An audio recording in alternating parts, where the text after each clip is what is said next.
Ka gra që zgjojnë diçka brenda një burri dhe ka gra që vetëm e prekin atë. Dallimi nuk është në duart e tyre, por në qëllimin e tyre, sepse një burr me thellësi nuk reagon ndaj gjesteve të zbrazta. Ai ndizet vetëm kur dikush guxon të shikojë atje ku askush tjetër nuk guxon të hyjë. Dëshiron të dish pse ai të injoron, pse nuk të dëshiron më si dikur, nuk është për shkak të moshës sate, nuk është për shkak të pamjes sate, është sepse ti nuk e di si ta prekësh aty ku vërtet ka rëndësi. Dhe për sa kohë që ti beson se dëshira lind vetëm në shtrat, do të mbetesh e zhgënjur dhe e padukshme. Sot do të tregoj 5 vende ku një burr dëshiron të preket edhe pse kur nuk do ta pranoj. Vende që aktivizojnë mendjen, trupin dhe shpirtin e tij. I fundit është më i fuqishmi, por edhe më sfiduesi nëse nuk di si të sillesh me të. Është një zbulim për të gjitha ato gra që nuk duan më të jenë të padukshme.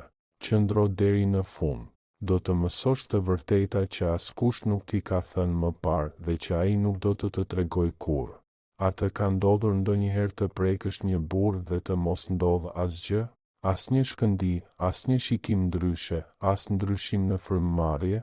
Vetëm ajo heshtje e pakëndshme që të bën të ndjesh qartë ajo që bëre nuk pati asnjë efekt. Do të tregoj pse e preke aty ku të gjithë e prekin, por ku ati nuk i nevojitet.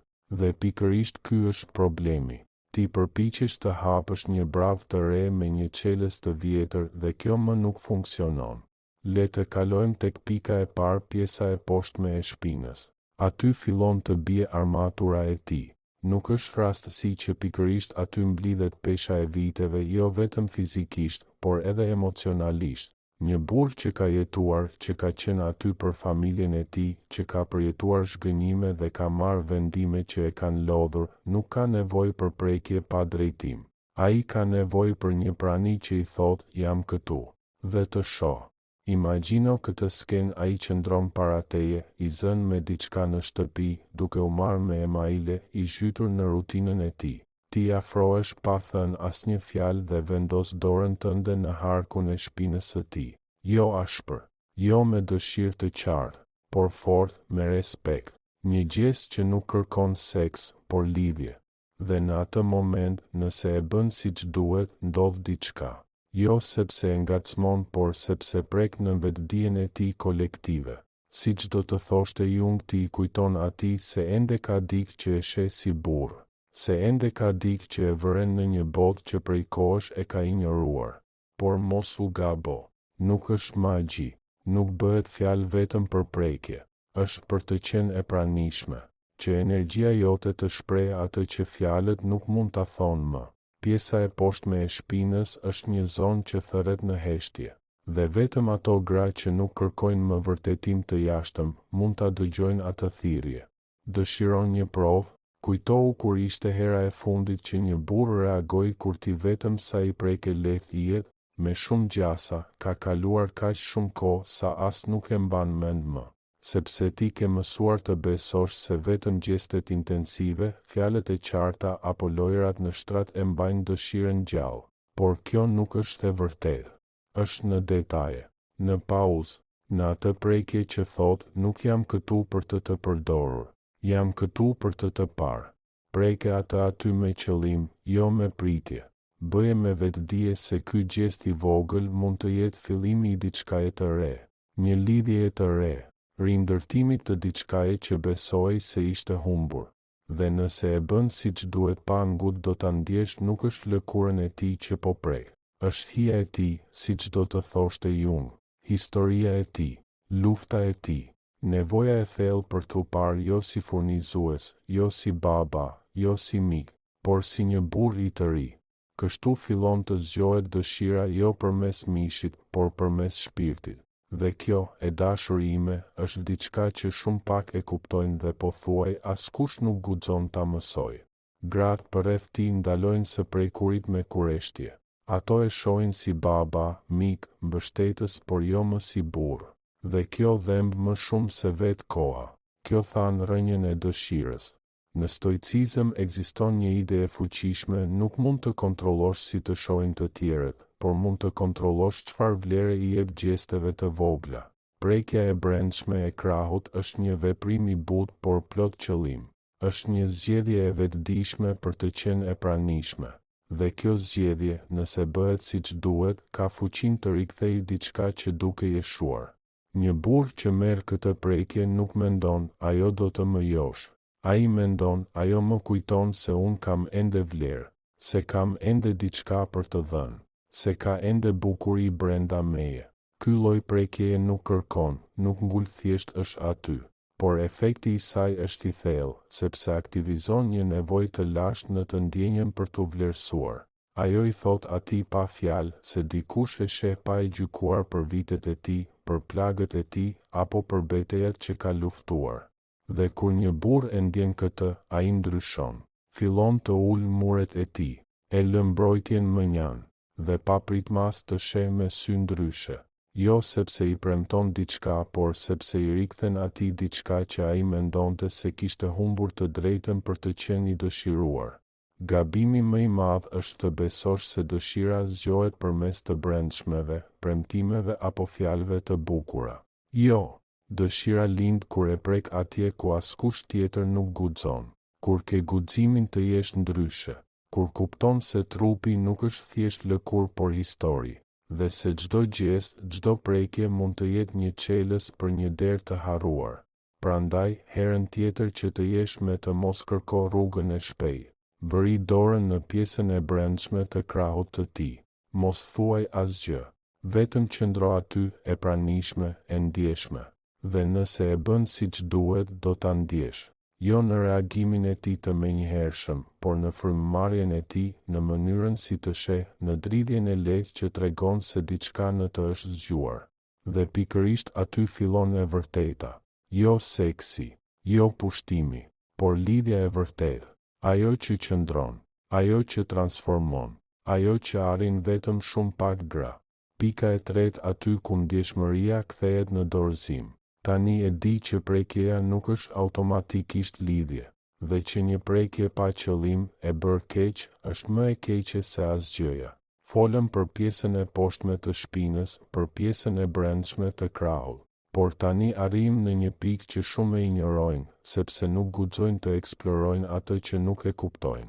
Kemi arritur në pikën e tretë, dhe këtu fillon transformimi, baza e nofullës, aty ku ndjeshmëria kthehet në dorëzim. Ky vend nuk është vetëm fizikisht i ndjeshëm. Ai është i ndjeshëm sepse simbolizon forcë dhe brishtësi njëkohësisht. Është i hapur pranë syve, qafës, gojës. Të prekurit e tij do të thotë, jam aq afër, sa mund të lëndoj, por zgjedh të mbroj. Dhe e di çfarë zgjon kjo në një burr të pjekur? I jep atij mundësinë për të pasur sërish besim. Ja kujton atij se mund të heqë armaturën e tij pa u thyer. Sepse baza e nofullës nuk përkëdhelet për të nxituar diçka. Ajo preket si nga dikush që ka harruar kohën. Dikush që ka kuptuar se dëshira e vërtet nuk banon në nxitim por në heshtjen midis. Ka një strategji të thjeshtë që mund të ndryshojë tërësisht mënyrën se si sillet një grua me një burr me përvojë dhe është shumë e thjeshtë në bisedën tuaj të radhës, mos e ndërprit me fjalë romantike ose me nënkuptime. Në vend të kësaj, afrohu ngadalë dhe vendos butësisht gishtin tënd në bazën e nofullës së tij. Shikoje në sy, mos qesh, vetëm vëzhgoje. Mbaj atë moment për disa sekonda. Pastaj tërhiq dorën ngadalë. Mos thuaj asgjë dhe vazhdo të flasësh sikur nuk ndodhi asgjë. E ndjeve? Kjo është fuqi e vërtetë. Jo përmes manipulimit, por përmes pranisë. Sepse ky gjest thot më shumë se çdo kompliment, ke fuqi por unë nuk e përdor për të kontrolluar, por për të mbrojtur. I tregon atij që ti nuk ke nevojë të provosh asgjë. Je aty, dhe nëse ai dëshiron le të qëndrojë. Ky lloj prekjeje thyen modelin. Shumica e grave presin momentin e duhur, kohën perfekte për një puthje, një prekje, një fjalë të saktë. Por gratë që vërtet zgjojnë dëshirë nuk presin momentet, ato i krijojnë ato. Dhe kjo prekje në nofull nuk është teknik, është një deklaratë e heshtur. I thua atij me këtë mund të dorëzohesh pa frikë, sepse nuk jam këtu për të shfrytëzuar. Jam këtu për të ndjerë me të gjitha plagët dhe forcën tënde. Pika e 4 vendi që ai kur nuk do të kishte menduar se do ta vëreje. Nëse ke lexuar deri këtu, tashmë e kupton të prekësh trupin pa prekur shpirtin është si të ndezësh një qiri në një dhomë me pluhur. Ai do të flakëroj për pak dhe më pas do të shuhet. Lidhja e vërtet nuk lind nga frazat e mësuara përmendësh apo teknikat, por nga prania, qëllimi dhe njohuria e thellë. Por ka një gabim të heshtur, pothuajse të padukshëm, që mund të shkatërrojë çdo përparim edhe kur mendon se po bën gjithçka mirë. Të flasim për pikën e 4 pas gjunjëve, vendi që ai kur nuk do të kishte pritur që ti do ta vëreje. Ky vend, i harruar nga pothuaj të gjithë, është një metaforë perfekte për atë që ndodh kur injoron të padukshmen, sepse pas gjunjëve qëndron një ndjeshmëri që nuk reagon ndaj logjikës apo dëshirës së menjëhershme. Është një zonë që simbolizon atë që është lënë pas, që nuk tregohet, që konsiderohet e parëndësishme. Dhe pikërisht këtu qëndron gabimi të besosh se vetëm ajo që shihet ka rëndësi, se vetëm ajo që ai të tregon është ajo që duhet të preket. Shumë gra humben në të dukshmen, ato përpiqen të ndryshojnë jetën nga jashtë, në sipërfaqe përmirësojnë pamjen, flasin ndryshe, luajnë rolin e vetbesimit, por thellësia mbetet e paprekur ashtu si pjesa e pasme e gjunjëve, e ndjeshme, e anashkaluar, e prekshme. Kurthi mendor është ky të besosh se diçka nuk ekziston vetëm sepse nuk përmendet, se nuk ka rëndësi sepse një burr nuk e kërkon, dhe se diçka nuk ka vlerë sepse ti nuk e njeh. Kështu jeton duke shmangur të pakëndshmen atë që nuk di si ta përballosh. Dhe pikërisht për këtë arsye shumë gra dështojnë në marrëdhënie, përpiqen të ndryshojnë nga jashtë, por brenda mbeten të njëjtat. Dhe burri e ndjen këtë, jo me fjalë por me trupin e tij, me heshtjen e tij, me atë distancë që ti nuk mund ta kalosh. Kur e prek pas gjurit, ti i thua atij diçka që asnjë grua tjetër nuk ka guxuar t'i thotë, që për ty ka rëndësi edhe ajo pjesë që ai vetë e ka harruar, që ti nuk je aty vetëm për atë që është e lehtë, për atë që shkëlqen, por për atë që ka vërtet rëndësi. Dhe kjo, në sytë e një burri të pjekur, është revolucionare, sepse shumica prej tyre janë dorëzuar, ata nuk presin më një vëmendje të tillë. Janë mësuar të jenë të padukshëm në brendësi të trupit dhe shpirtit të tyre. Jung do ta quante këtë takimi me hijen, ajo pjesë e refuzuar që e kemi të gjithë.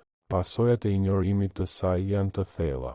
Ti nuk humbet vetëm dëshirën e tij, por edhe respektin e tij, sepse ai e ndjen kur ti improvizon, kur gjestet e tua vijnë nga një teknik dhe jo nga qëllimi yt. Dhe pikërisht atëherë bëhesh një nga shumë të tjera, ajo që nuk dinte ku të prekte, ku dhemte, ku kishte ende jetë. Prekja pas gjunjëve nuk është një akt erotik, është dëshmi se je gati të eksplorosh atë që të tjerët as nuk e vërejnë. Dhe nëse e bën siç duhet me të njëjtën thjeshtësi, sikur përkëdhel fytyrën e tij, atëherë diçka e thellë fillon të ndryshojë. Jo vetëm në të, në ty gjithashtu. Sepse kur mëson të shohësh atë që askush nuk sheh, kur vlerëson atë që të tjerët e anashkalojnë, fillon të shohësh ndryshe edhe jetën tënde. Ti e sheh atë që ke injoruar për kaq gjatë, frikërat e tua, ndjenjat e shtypura, dëshirën tënde për të qenë vetë e prekur me respekt, me kureshtje, me prani të vërtetë. Mos u mashtro. Ajo që duket si një pikë e thjeshtë e trupit është në të vërtetë një derë drejt shpirtit. Dhe kjo derë hapet vetëm për ato që nuk kanë frikë të shohin të padukshmen, për ato që nuk kërkojnë rezultate të shpejta, por transformim të vërtet, të thellë. Pika e 5 dhe e fundit, lidhja që e tejkalon trupin. Kemi arritur në fund të këtij udhëtimi, dhe nëse ke dëgjuar me kujdes, tashmë e di, këtu nuk bëhet fjalë për teknika joshjeje. Bëhet fjalë për rikthimin e një lidhjeje me diçka që shumë njerëz e kanë besuar si të humbur vetë respektin. Kjo pikë e 5 nuk është thjesht një vend në trup. Ajo është simbol i gjithçkaje që ke anashkaluar lëkura e kokës. Lidhja që shkon përtej trupit. Dhe nëse ti nuk kupton se çfarë do të thotë kjo në të vërtetë, do të mbetesh në sipërfaqe duke besuar se dëshira është vetëm fizike, ndërkohë që ajo është mendore, emocionale dhe shpirtërore. Jung do ta quante këtë takimin me animusin aspektin mashkullor që çdo grua e ka brenda vetes. Të prekësh lëkurën e kokës së një burri nuk është njësoj si të përkëdhelësh flokët e tij. Do të thotë të prekësh rrënjën e botës së tij atje ku banojnë mendimet, tensionet dhe dyshimet e tij. Është sikur ti thuash pa fjalë, nuk dëshiroj vetëm trupin tënd, dëshiroj mendjen tënde. Dhe jam gati ta mbështes atë. Por jo çdo kush mund ta bëj këtë, sepse nëse e bën gabim, duket e shtirur, e papërshtatshme, e pakëndshme. Nëse e bën siç duhet, kërkon gjithë praninë tënde. Kërkon një grua që nuk ka frikë nga heshtja, ndërkohë që gishtat e saj flasin. Dhe pikërisht këtu është problemi, shumica e grave nuk e përballojnë dot heshtjen. Ato duan reagime të menjëhershme. Dëshirojnë që ai të bëjë diçka, të japë një shenjë, të konfirmojë. Dhe kur kjo mungon, ato zhgënjehen, tërhiqen ose më keq akoma e bëjnë veten viktim. Thonë, unë bëra gjithçka siç duhet dhe ai as nuk më pa. Ato nuk kuptojnë se dëshira nuk zhvillohet në impresion por në durim. Se prekja e lëkurës së kokës nuk është për eksitim por për lidhje. Për t'i treguar atij se më në fund ka dikë që mund ta mbaj pa kërkuar asgjë në këmbim. Por nëse ti vazhdon të kërkosh rrugë të shkurtra, do të përfundosh si shumë të tjera e zhgënjur, e hutuar dhe pa e kuptuar pse ai vazhdon të mbyllet. Përgjigjja është e thjeshtë jo sepse ai nuk ndjen më, por sepse nuk beson më. Dhe ti, me padurimin dhe nevojën tënde për konfirmim, vetëm sa ja vërteton atij, nuk ja vlen të hapesh, që asnjë grua nuk e kupton vërtet vlerën e një lidhjeje të thellë. Prekja e lëkurës së kokës kur bëhet me qëllim të sinqert lëshon oksitocin, hormonin e besimit. Dhe nëse ti arrin që ai ta ndjej këtë me ty pa seks, pa manipulim, atëherë ti je duke prekur atë që vërtet ka rëndësi. Por kjo nuk është e lehtë. Kërkon një mendje tjetër. Duhet të ndalosh së qeni një lypse emocionale që pret miratimin e tij. Duhet të fillosh të sillesh si një grua që tashmë është e plotësuar, sepse vetëm nga kjo plotësi mund të prekësh pa nevojë, pa frikë, pa nxitim. Ky është dallimi mes grave që ngjallin dëshirë të vërtetë dhe atyre që ngjallin vetëm mëshirë. Thyrja e këtij modeli nuk fillon duke ndryshuar gjestet e tua, fillon duke ndryshuar qëllimin tënd, duke kuptuar se nëse nuk je gati të prekësh me shpirt, më mirë mos prek fare, sepse burrat e ndjejnë këtë jo përmes lëkurës, por përmes energjisë, dhe nëse ti je bosh nga brenda, ai do ta ndjejë. Ndrysho por vërtet. Jo me premtime, jo me fjalë të bukura, por me prani, me durim, me respekt. Dhe nëse nuk di nga t'ja fillosh, fillo kështu herën tjetër kur të jesh me të heshtë. Afroju ngadalë, vëri dorën mbi kokën e tij, qëndro aty, merr frymë qetë, mos prit reagim, vetëm qëndro. Sepse ky gjest, nëse bëhet siç duhet, mund të zgjojë tek ai diçka që askush tjetër nuk e ka prekur kur, dëshirën për të besuar sërish. Dhe kur kjo të ndodh, atëherë bëhu gati, sepse ti nuk do të jesh më duke prekur një burr të zakonshëm. Do të jesh duke prekur atë që Jung e quante vetja, thelbin më të thellë të qenies së tij. Dhe aty fillon ajo që është e vërtetë. Aty fillon dëshira e pastër.